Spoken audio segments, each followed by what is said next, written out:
Hello everybody, welcome back to our Reset Info channel. In today's video, I'll show you how to easily enable the use of memory lock in the fax on your CANON i-SENSYS MF657Cdw.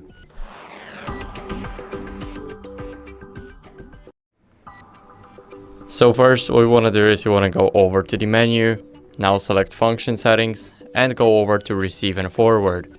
Here we need to click on common settings and let's click on set fax iFax inbox. Here let's click on fax memory lock settings, and here we can enable the use of memory lock. So that's basically how we can use that. Now we can click on apply and those settings will be saved. So that's basically it for the video. I hope it was helpful. If it was, then leave a like, subscription and a comment, and I'll see you in the next one.